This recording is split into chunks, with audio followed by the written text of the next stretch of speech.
जय गुरुदेव।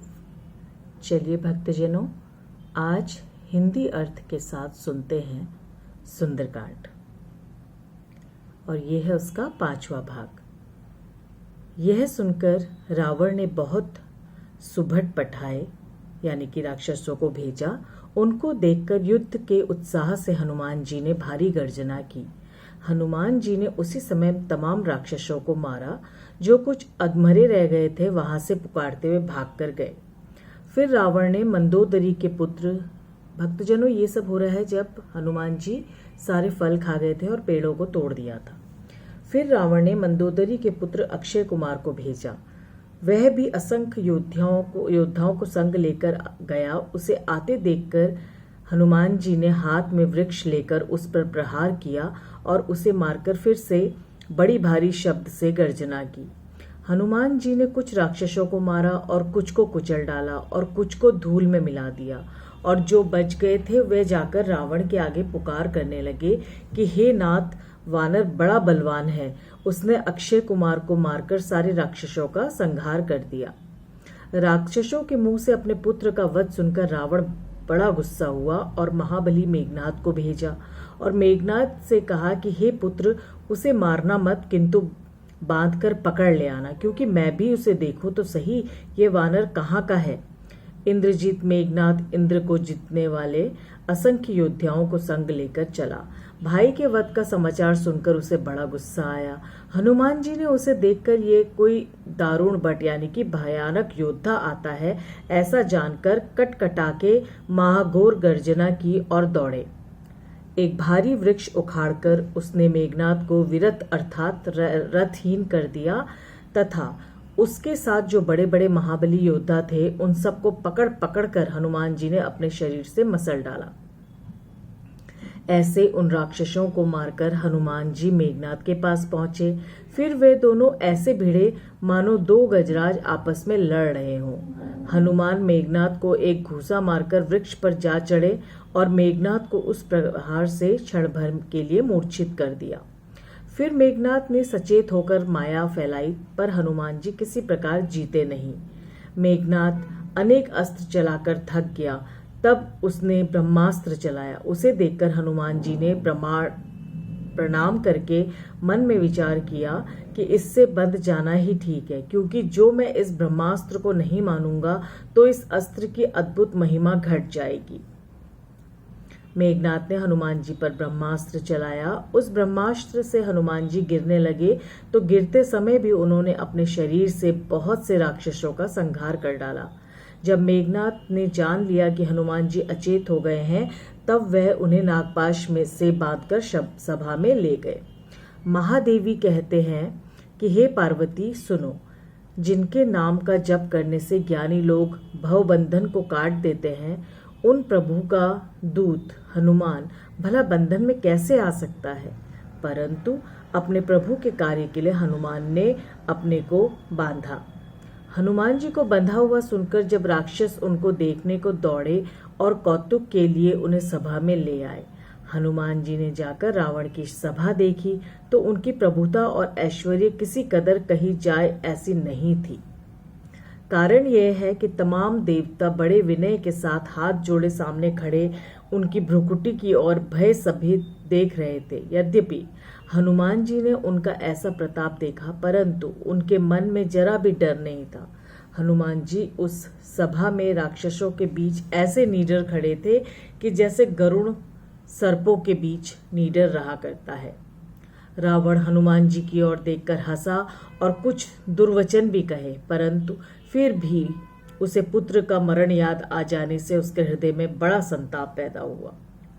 रावण ने हनुमान जी से कहा कि हे वानर, तू कहाँ से आया है और तूने कितने बल से मेरे वन का विध्वंस कर दिया।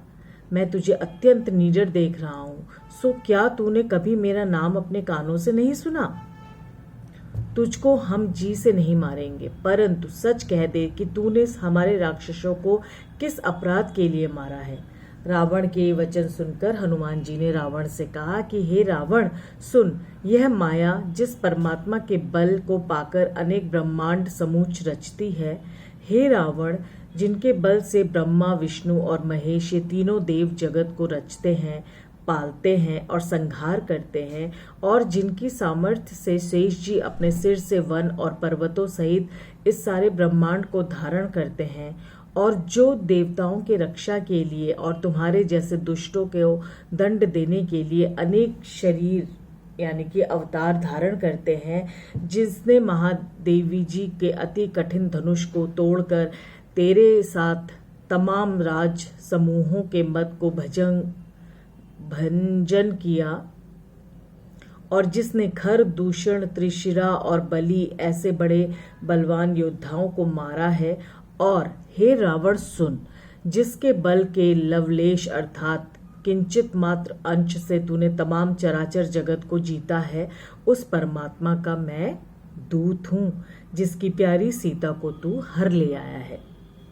हे रावण, आपकी प्रभुता तो मैंने तभी से जान ली थी जब आपको सहस्त्र बाहु के साथ युद्ध करने का काम पड़ा था, और मुझको ये बात भी याद है कि आप बाली से लड़कर जो यश पाए हैं।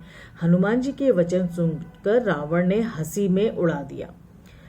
तब फिर हनुमान जी ने कहा कि हे रावण, मुझको भूख लग गई थी, इसलिए तो मैंने आपके बाग के फल खाए, और जो वृक्षों को तोड़ा है सो तो केवल मैंने अपने वानर स्वभाव की चपलता से तोड़ डाले हैं, और जो मैंने आपके राक्षसों को मारा उनका कारण ये है कि हे रावण, अपना देह तो सबको बहुत प्यारा लगता है, सो वे खोटे रास्ते चलने वाले राक्षस मुझको मारने लगे।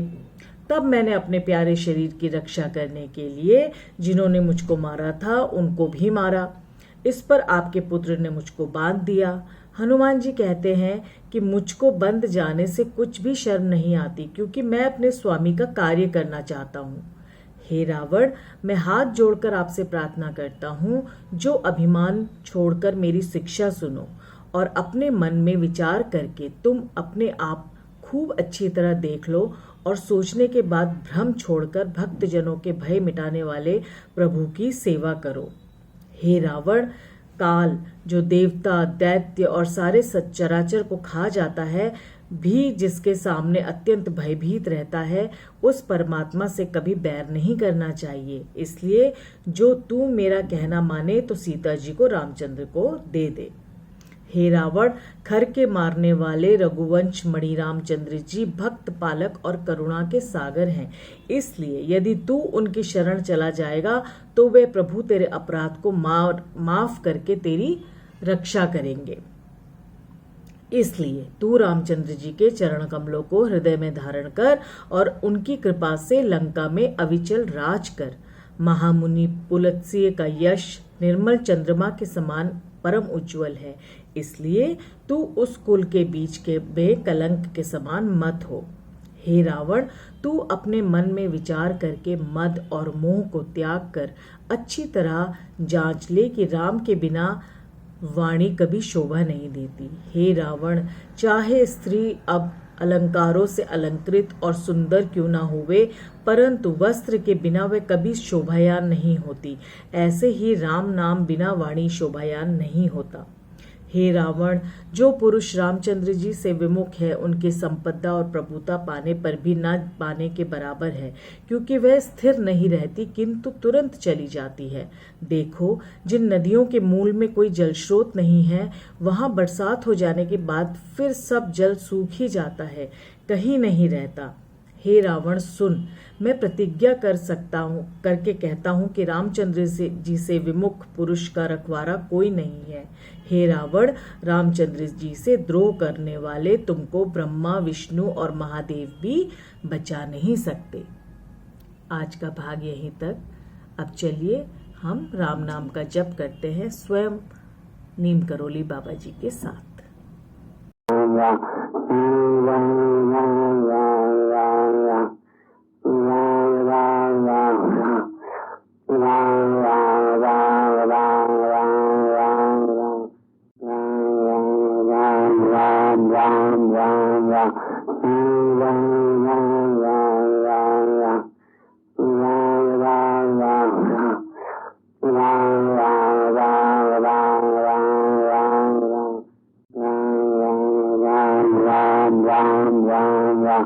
एवं